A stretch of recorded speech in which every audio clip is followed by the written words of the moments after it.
اعوذ باللہ من الشیطان الرجیم، بسم اللہ الرحمن الرحیم۔ ناظرین، ایک بار پھر آپ کو K21 کی خصوصی نشریات انوار رمضان میں خوش آمدید کہتے ہیں۔ میں ہوں آپ کا ہوسٹ ڈاکٹر امیر حمزہ۔ تمام دیکھنے والے ناظرین اور یہاں بیٹھے حاضرین کو میرا سلام، السلام علیکم۔ ناظرین، جیسے کہ آپ کو پتہ ہے کہ آج 27ویں کی رات ہے۔ 27ویں کی رات کی جو ہے وہ خاص طور پہ ہمارے یہاں مسلمانوں میں یہ پایا جاتا ہے کہ یہ ایک لیلۃ القدر کی رات ہے، اور ہمارے لیے اس لیے بھی یہ اہمیت کی حامل ہے کہ پاکستان بھی اس دن وجود میں آیا تھا۔ اچھا ناظرین، ہمارے ساتھ جو مہمان موجود ہیں، ہم ان سے سوالات جوابات کریں گے اور پوچھیں گے کیا یہ واقعی آج کی رات کو لیلۃ القدر کیوں کہا جاتا ہے، اور واقعی یہ لیلۃ القدر ہے کہ نہیں۔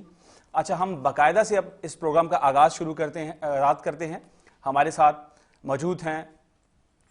شیخ جہانزیب کریمی صاحب، جو ہمیں نعت سنائیں گے، حضور کی بارگاہ کے اندر جو ہے نعت کا ہدیہ پیش کریں گے۔ جی جہانزیب کریمی صاحب۔ تم اپنا دامن بچھا کے مانگو، تم اپنا دامن بچھا کے مانگو، حضور دیں گے، ضرور دیں گے، دلوں کو کاسا بنا کے مانگو۔ اور رسول اکرم کے آستانے سے مانگنے کا اصول یہ ہے، رسول اکرم کے آستانے سے مانگنے کا اصول یہ ہے، درود لب پر سجا کے مانگو، حضور دیں گے، ضرور دیں گے، دلوں کو کاسا بنا کے مانگو۔ اور جہاں سے مولا علی نے مانگا، جہاں سے غیر کے ولی نے مانگا، جہاں سے مولا علی نے مانگا، اور جہاں سے غیر کے ولی نے مانگا، انہی کی چوکھٹ پہ جا کے مانگو، حضور دیں گے، ضرور دیں گے، تم اپنا دامن بچھا کے مانگو۔ اور کریم آقا رحیم داتا کہ در پہ کوئی کمی نہیں ہے، گدا آنسو بہا کے مانگو، حضور دیں گے، ضرور دیں گے، حضور دیں گے، ضرور دیں گے، تم اپنا دامن بچھا کے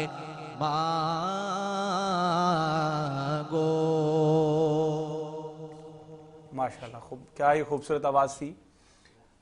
اچھا ناظرین، ہم چلتے ہیں، پروگرام کا آغاز کرتے ہیں۔ ابھی سب سے پہلے جو ہمارے مہمان ہیں ان کا تعارف کرواتے ہیں، جو کہ کسی تعارف کے محتاج نہیں ہے۔ آپ نے کافی ان کو ٹیلی ویژنس پہ دیکھا ہوگا، اور آج کچھ مسائل اور کچھ سوالات جو ہیں ہمارے ان سے ڈسکس کریں گے۔ جو مولانا صاحب بلال مدنی صاحب، علامہ بلال مدنی صاحب ہمارے ساتھ موجود ہیں۔ علامہ بلال مدنی صاحب، بہت شکریہ آپ کا، آپ تشریف لے کے آئے اپنا قیمتی وقت نکال کے۔ جزاک اللہ، الحمدللہ۔ آپ کے رمضان کیسا گزرا؟ الحمدللہ، اللہ کا کرم۔ آپ سنائیں، آپ کا کیسا گزرا؟ اللہ کا شکر، الحمدللہ بہت اچھا گزرا۔ اچھا علامہ صاحب، پہلا سوال میرا یہ ہے کہ 27ویں کی جو رات ہے، جو لوگ ہیں ہمارے کامن یہی سمجھا جاتا ہے کہ یہ رات جو ہے لیلۃ القدر کی رات ہے، تو کیا علماء کا اس بارے میں کیا رائے ہے، اور کیا حقیقتاً ایسا ہے کہ یہ رات ہی لیلۃ القدر کی رات ہے؟ الحمدللہ رب العالمین والعاقبۃ للمتقین والصلاۃ والسلام علی سید الانبیاء والمرسلین۔ نبی کریم صلی اللہ تعالی علیہ وسلم کے فرمان کے متعلق الحمدللہ جو رمضان المبارک کی برکات ہیں اور اس کے فیض و برکات ہیں، اللہ تعالیٰ نے ہم مسلمانوں کو عطا فرمائی ہے۔ آپ نے جو سوال کیا ہے کہ اس کو لیلۃ القدر کیوں کہا جاتا ہے،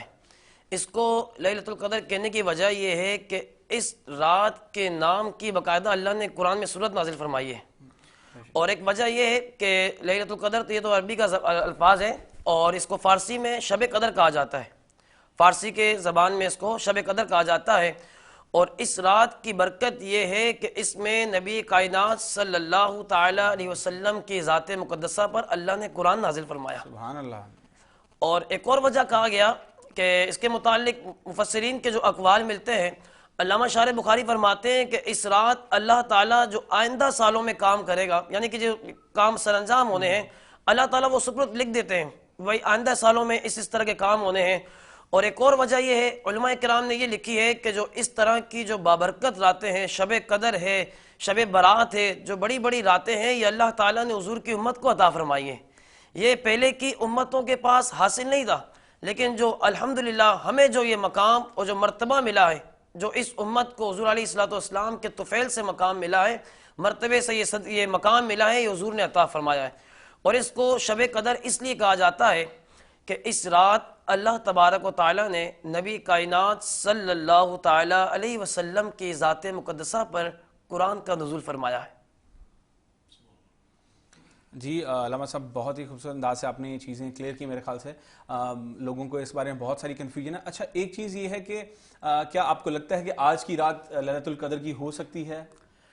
اس رات کے متعلق آیا ایسے گیا، کیا اثرات ہوتے ہیں کہ جیسے جی لگتا ہے کہ اس رات کے متعلق جب میں مطالعہ کر رہا تھا تو اس میں پڑھنے کو ہی آیا کہ شب قدر وہ رات ہوتی ہے کہ جس رات میں نہ زیادہ گرمی ہو نہ زیادہ ٹھنڈ ہو، درمیانہ موسم ہو۔ اور روایت میں آیا کہ اس رات شب قدر میں جو عبادت کرتے ہیں، جو رات کو اٹھ کر سجدہ ریزی کرتے ہیں، تو جبرائیل امین علیہ الصلوۃ والسلام آ کر اس سے مصافحہ بھی فرماتے ہیں، آ کر اس سے ہاتھ بھی ملاتے ہیں۔ سبحان اللہ۔ اور اچھا اب ہمیں کیسے پتہ لگے گا؟ اب اس بات میں آپ یہ اندازہ لگائیں کہ آج 27ویں شب ہے، اور ایک جگہ نہیں کثیر مساجد میں علماء کرام نے، حفاظ کرام نے تراویح کی صورت میں ختم قرآن کی سعادت حاصل کی ہے۔ اور یہ بھی جو معجزہ اللہ نے عطا فرمایا ہے، حضور علیہ الصلوۃ والسلام کی امت کو عطا فرمایا ہے کہ حضور علیہ الصلوۃ والسلام کی امت کے سینوں میں اللہ نے قرآن کا نزول فرمایا۔ سبحان اللہ، سبحان۔ اور پھر کیا اس میں مزید فرمایا؟ اس میں مزید اور ارشاد فرمایا کہ یہ تراویح کی صورت میں قرآن سناتے ہیں، اور اکثر مساجد کے اندر، یہاں پر ہماری مساجدوں میں آپ دیکھیں، شہر کراچی میں، شہر پاکستان میں، دنیا بھر کے اندر جہاں کہیں بھی تراویح کا سلسلہ ہوتا ہے، بہت کم جگہوں پر ایسا ہوتا ہے 15 دن 20 دن، لیکن اکثر جگہوں پر، کیونکہ علماء کا حکم بھی اکثر پر ہوتا ہے، للاکثر حکم الکل، اکثر جگہوں پر 27ویں شب کو ختم قرآن کا نزول ہوتا ہے۔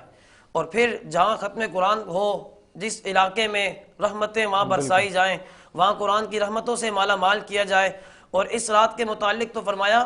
اللہ تعالیٰ فرشتوں کو نازل فرماتا ہے، فرمایا لیلۃ القدر خیر من الف شہر، 1000 فرشتوں کو اللہ عبادت نازل فرماتا ہے زمین پر، روئے زمین پر فرشتے اترتے ہیں، اور فرشتے اترنے کے بعد جو لوگ عبادت کرتے ہیں تو پھر وہ اللہ کی طرف سے انعامات دیتے ہوئے ان بندوں کو نواز کر جاتے ہیں۔ سبحان اللہ، سبحان اللہ۔ اچھا علامہ صاحب، ایک اور سوال یہ ہے کہ اس میں کیا پوشیدہ کیوں رکھا گیا؟ کیا وجوہات تھی؟ کوئی ایسی ہمیں وجوہات ملتی ہیں کہ کیا لگتا ہے کہ اس رات کو پوشیدہ کیوں رکھا گیا؟ کیوں مطلب بتایا نہیں گیا کہ اس دن کو یا مطلب اس روزے کو یا سحری کو یا اس رات کو جو ہے وہ لیلۃ القدر ہوگی؟ تو کیا ایک راز تھا اس کے اندر اللہ تعالیٰ کا؟ اس میں ایک راز یہ تھا کہ سب سے پہلے حکمت عملی سے جواب اس کا یہ ہے کہ دیکھیں آخر کی طاق راتوں میں ہمارے یہاں مساجد میں اعتکاف ہوتا ہے، ٹھیک ہے؟ اعتکاف کے اندر جو ہمارے معتکفین حضرات ہیں وہ اعتکاف میں بیٹھتے ہیں اور عبادت کرتے ہیں راتوں کو، یعنی کہ طاق راتوں میں عبادت کرتے ہیں۔ اب حضور نے فرما دیا کہ آخری کے عشرے میں طاق راتوں میں اس لیلۃ القدر کو تلاش کرو۔ اب اس میں ایک دن مخصوص نہیں کیا، اب ہو سکتا ہے کہ آج کی بابرکت رات ہو، لیکن آج کی بابرکت رات ہونے کی وجہ یہ ہے کہ اس میں ڈھیروں ساری برکتیں، ڈھیروں ساری بلائیاں اللہ تعالیٰ نے اس میں نازل فرمائی، وہ آج کی بابرکت رات ہے۔ ٹھیک ہے مولانا صاحب، آپ بالکل صحیح کہہ رہے ہیں، آپ جس طرح آپ نے بڑا اچھے طریقے سے بتایا۔ اب ہم چلتے ہیں اپنے دوسرے مہمان کی طرف جو ہمارے ساتھ حافظ منیر شیخ صاحب ہیں۔ آپ کا بہت بہت شکریہ، آپ وقت نکال کے ہمارے ساتھ پروگرام میں جڑے، کیونکہ یہ رات بہت قیمتی رات ہوتی ہے، کہیں نہ کہیں مصروفیات ہوتی ہیں، عبادات ہوتی ہیں، لیکن اس ٹرانسمیشن میں آنا اور لوگوں کے جو سوالات ہیں ان کا جواب دینا یہ بھی ایک اجر و ثواب والا کام ہے۔ اچھا حافظ صاحب، میرا سوال آپ سے یہ ہے کہ جو ابھی نوجوانوں کے لیے ایسی جو عبادت نہیں کر پاتے، سوشل میڈیا پہ آپ نے دیکھا ہوگا، تو ان کے لیے کیا ایسی ترغیبات ہوں کہ وہ کچھ دین کی طرف مائل ہو سکیں؟ بسم اللہ الرحمن الرحیم، بہت شکریہ آپ نے مدعو کیا۔ بسم اللہ الرحمن الرحیم، بہت شکریہ آپ نے مدعو کیا، شکر گزار ہوں آپ کے۔ آپ دیکھیں کہ یہ رمضان مبارک کا جو مہینہ ہے، اللہ تعالیٰ نے ایک تو پورا مہینہ عطا کر دیا مسلمانوں کو، بے شک اس مہینے کے اندر بھی آپ دیکھیں مختلف پیکیجز مزید دیے۔ پہلے عشرے کو ایک خاص اہمیت، دوسرے عشرے کی ایک خاص اہمیت، تیسرے عشرے کی ایک خاص اہمیت۔ تینوں عشروں میں مسلمانوں کو، اہل ایمان کو اور نوجوانوں کو کہہ لیں آپ کے سوال کے حساب سے انگیج کیا گیا کہ وہ جہنم سے خلاصی کا عشرہ ہے، ٹھیک ہے، نیکیوں کا مہینہ ہے وغیرہ۔ اس کے اندر بھی دیکھیں جو یہ سب ڈویژن کی گئی، اس کے بعد بھی پھر مختلف راتیں دی گئیں۔ آخری عشرے میں رمضان ہم ختم ہو رہا ہوتا ہے تو ہمارے معاشرے میں بھی آپ دیکھیں اب تصور یہ ہوتا ہے کہ بس اب رمضان جا رہا ہے اور رمضان تھا اس کا خیال کرنا تھا، اب تو خیر مسئلہ نہیں، تو پھر بھی راتیں دی گئیں۔ ایک لیلۃ القدر کے نام سے پیکیجز میں آپ سمجھے مزید اضافہ کیا گیا۔ نوجوانوں کی آپ نے بات کی نا، اسی حساب سے میں چیزوں کو رکھ رہا ہوں۔ تو اچھا اس کے اندر آپ دیکھیں اگر تعین کر دیتے ایک رات کا تو لوگ ظاہر سی بات ہے، مثال کے طور پر آج کی رات کا اگر ہو جاتا تعین تو لوگ کانسنٹریٹ کرتے آج کی رات پر اور عبادتیں کرتے۔ آپ دیکھیں اس کو واضح نہیں کیا گیا، اس کو مبہم رکھا، اس کے اندر بھی جہاں اور بہت ساری حکمتیں ہو سکتی ہیں وہاں ایک حکمت یہ بھی ہے، اور کہا گیا کہ اس کو تلاش کرو، خود ایفرٹس کرو اور جہد مسلسل کرو اور اس کو تلاش کرو۔ آپ دیکھیے آج 27ویں شب ہے، 27ویں کے بعد بھی چاند رات تک بھی، حالانکہ اسے لیلۃ الجائزہ کہا گیا، مطلب وہاں بھی نہیں چھوڑا گیا اور کہا گیا تو دراصل انگیج کیا گیا ہے، اور ٹریننگ کا دراصل مہینہ ہے ایک مسلمان کی، اس کو ایک سپاہی اللہ تعالیٰ بنانا چاہتا ہے، اسلام کا مجاہد کہہ لیں، سپاہی کہہ لیں، اور اس کی اس طریقے سے ٹریننگ کی جاتی ہے۔ جی اچھا حافظ صاحب، ایک اور میرا سوال ہے کہ جیسے کہ علامہ صاحب نے بتایا کہ آج رات جو ہے وہ قرآن کا نزول ہوا، تو قرآن کیا تقاضا کرتا ہے ہم لوگوں سے، کہ کیا عبادت کے بارے میں یہ ایک مسلمان سے کیا تقاضا کرتا ہے قرآن؟ جی ہاں، بہت اچھا آپ نے سوال کیا۔ قرآن کے تقاضے اور مطالبے ماہر القادری صاحب کی نظر میں نا، طاقوں میں سجایا جاتا ہوں، آنکھوں سے لگایا جاتا ہوں، تعویذ بنایا جاتا ہوں، دھو دھو کے پلایا جاتا ہوں، جزدان حریر و ریشم کے، پھول ستارے چاندی کے، اور یہ مجھ سے عقیدت کے دعوے اور قانون پہ راضی غیروں کے، تو یوں بھی مجھے رسوا کرتے ہیں، مجھ سا بھی کوئی مظلوم نہیں۔ قرآن کے تقاضے اور مطالبے تو آج قرآن عظیم الشان امت مسلمہ کو پکار کر بہت سارے ان سے تقاضے کر رہے ہیں۔ مثال کے طور پر انفرادی حیثیت میں آپ دیکھیں قرآن کو تجوید کے ساتھ پڑھنا ہر بندہ مسلم اور مومن پر اس کی ذمہ داری ہے کہ اس کی تجوید کو ٹھیک کرے، پھر اس کے بعد اس کا ترجمہ و تفسیر سے اس کو پڑھے سمجھے، پھر اس کے اوپر حتی المقدور حتی الامکان عمل کرے، عمل بہت اہم چیز ہے ظاہر سی بات ہے، پھر اس کے بعد اس کا ابلاغ اور پرچار کرے، اس کی دعوت دے قریہ قریہ بستی بستی، اور اس کے بعد اس کا آخری مرحلہ آپ دیکھیے کہ اس کے نظام کو اس معاشرے میں اور اللہ تعالیٰ کی دھرتی اور اس زمین پر جو ہے اس کے نظام کو جو ہے نا وہ قائم کریں۔ تو قرآن تو بہت سارے تقاضے آج امت محمدیہ علی صاحبۃ التسلیم سے جو ہے وہ کر رہا ہے۔ ہم نے بدقسمتی سے اس کے ایک محدود تصور کے طور پر ہم نے شاید یہ مراد لیا، تو جہاں اس کے ایک حرف پڑھنے پر جہاں اس کی 10 نیکیاں اور اس کی فضیلتیں تو بہت ساری ہیں، لیکن آج قرآن پر عمل کرنا اور اجتماعی طور پر اس کے تقاضے یہ ہیں کہ اس کو نافذ کیا جائے، معاشرے میں قائم کیا جائے، اس کے مطابق احکامات ہوں. ہمارا چاہے عدالتیں ہوں, ہماری پولیس ہو, ہمارے تمام ادارے ہوں, تعلیمی نظام ہو, میڈیا انڈسٹری ہو, تمام کے تمام جب قرآن کے اور اسلام کے مطابق اگر چلیں گے تو آپ سمجھے قرآن کا ہم جس لیے آیا ہے وہ ہم اس سے فیوزات اور اس کے برکات جو ہے وہ حاصل کر سکیں گے. ابھی آپ دیکھیں اگر اس سے ہم تعویذ اور دم بھی کرتے ہیں تو وہ اس میں بھی فائدہ دیتا ہے. یہ ایک محدود سا اس کا آپ سمجھیں کہ وہ دیتا ہے. اگر ہم اس قرآن عظیم الشان کو اپنے اس ریاست میں, اپنی اسٹیٹ میں, اپنی دھرتی پر قائم اور نافذ کریں گے تو پھر یہ کتنے یہ فوائد دے گا. آپ دیکھیں نبی محترم و مہربان صلی اللہ علیہ وسلم پر درود پاک پڑھنے سے کتنی انسان پر اس کی نیکیاں بڑھتی ہیں, گناہ معاف ہوتے ہیں, درجات بلند ہوتے ہیں. تو میں کہا کرتا ہوں انہی نبی محترم و مہربان صلی اللہ علیہ وسلم کے جب نظام کو قائم کریں گے تو پھر معاشرے میں کتنی رحمت اور برکتیں نازل ہوں گی, جب ایک درود پڑھنے پر انسان کے ساتھ اتنا اچھا معاملہ خیر کا اور بھلائی کا ہوتا ہے. تو بہرحال ہمیں اس پہلو پر بھی توجہ دینی چاہیے کہ قرآن اپنے پورے معاشرے کو بھی بدلنے کے ہم سے تقاضے کر رہا ہے, بلکہ اب تو آپ سمجھیں کہ معاشرہ کا ٹھیک ہونا اور درست ہونا اتنا ضروری ہو گیا ہے کہ ایک فرد انفرادی حیثیت میں بھی اگر ٹھیک ہونا چاہتا ہو تو معاشرے کا اتنا اثر ہے, اتنا افیکٹو ہے ساری چیزیں کہ وہ اس کو قدم قدم پر برائی اس کا راستہ روک رہی ہے, اس کو ویلکم کر رہی ہے. تو اجتماعی دائرے کے اندر قرآن کو جب ہم اس کے تقاضوں پر عمل کریں گے, اس کے مطالبے کو پورا کریں گے تو پھر انشاءاللہ تعالیٰ ایک بڑے پیمانے پر اللہ تعالیٰ کی رحمتیں نازل ہوں گی, برکتیں نازل ہوں گی, اور جن مسائل سے آج ہم دو چار ہیں ہم اس سے انشاءاللہ تعالیٰ نکلنے کا راستہ پیدا ہوگا. کہا کہ قرآن مجید اللہ تعالیٰ نے ایک مکمل کتاب, ایک ہدایت کا راستہ, نہ کہ خالی دینی دنیاوی معاملات کے اندر بھی اللہ تعالیٰ نے اس کو بتایا گیا کہ کس طرح ہم نے زندگی گزارنی ہے. لیکن آج کل جو ہم لوگ ہیں غافل ہیں قرآن کی تعلیمات سے. جس طرح آپ نے اشعار پڑھے آگے تو اس میں یہی تھا کہ ہم لوگوں نے تعویذ بنا لیے, ہم لوگوں نے گھروں میں سجا لیا ہے, لیکن بدقسمتی سے ہم اس پہ عمل نہیں کر پا رہے. اگر اس پہ عمل کیا جائے, جب اللہ تعالیٰ جس نے وعدہ کر لیا ہے کہ میری کتاب ہے, مکمل ہدایت کا راستہ ہے, تو میرے خیال سے ہم اس کتاب کو اگر پکڑیں, اس کتاب کو پڑھیں, اس پہ عمل کریں تو ہم اپنی خالی دنیا ہی نہیں بلکہ دنیا اور آخرت دونوں سنوار سکتے ہیں. اچھا, جیسے کہ حافظ صاحب کو پتہ ہے کہ رمضان کے آخری لمحات ہیں, کچھ دن ہے رمضان کے, بس اس کے بعد یہ رمضان چلا جائے گا. یہ نیکیاں کو جو سلسلہ اللہ تعالیٰ نے ایک 70 گنا جو ہے نا ایک عام دن میں نیکیاں کریں, اور اس میں جو 70 گنا اللہ تعالیٰ نے اس کا اجر و ثواب بڑھا دیا ہے. تو اس میں یہ ہے کہ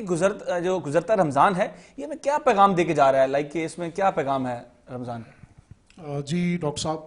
یہ جو گزرتے ہوئے لمحات ہیں اور یہ 2-3 دن کا رمضان ہمارا مہمان ہے ہمارے درمیان,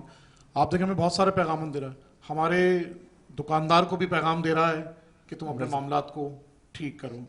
ہمارے آپ سمجھے جو کرتا دھرتا ہیں ان کو بھی پیغام دے رہا ہے. سب نے قرآن سے, رمضان تو دراصل قرآن کا مہینہ ہے, شہر رمضان الذی انزل فیہ القرآن ھدی للناس وبینات من الھدی والفرقان, اور یہ فرقان سے کہا گیا کہ حق اور باطل کے اندر تمیز پیدا کرتا ہے. تو زندگی کے ہر شعبے سے اس کے اندر سمجھنے کا پہلو ہی یہ ہے کہ فقط یہ نہیں ہے کہ ہم مسجد اور مدرسے کی 4 دیواری کے اندر اپنے معاملات کو بہتر کر لیں, اور جو بقیہ زندگی ہے, اس لیے آپ دیکھیں اسلام کو ضابطۂ حیات کہا گیا. یہ محدود پیمانے پر مذہب نہیں ہے بلکہ وسیع تصور میں دین ہے, اور دین کا مطلب یہ ہے کہ زندگی گزارنے کا قدم قدم پر طریقہ. آپ دیکھیے اس کی ایک مثال یہ ہے کہ اسلام نے ہماری رہنمائی, نبی محترم و مہربان صلی اللہ علیہ وآلہ وسلم نے رہنمائی کی. آپ دیکھیں ہر چیز کی دعا موجود ہے, گھر سے نکلنے کی دعا, گھر میں داخل ہونے کی دعا, بازار میں جانے کی دعا, مسکرانے کی دعا, ایون یہ کہ آپ دیکھیں واش روم جاتے ہیں تو اس کے اندر بھی جانے کی دعا اور آنے کی دعا. بے شک ایسے جو دین ہماری اتنے ہر دائرے کے اندر رہنمائی کر رہا ہے, جو اتنے چھوٹے اور محدود دائرے ہیں, کیا اس دین نے ہماری اجتماعی دائروں کے اندر ہماری رہنمائی نہیں کی ہوگی کیا؟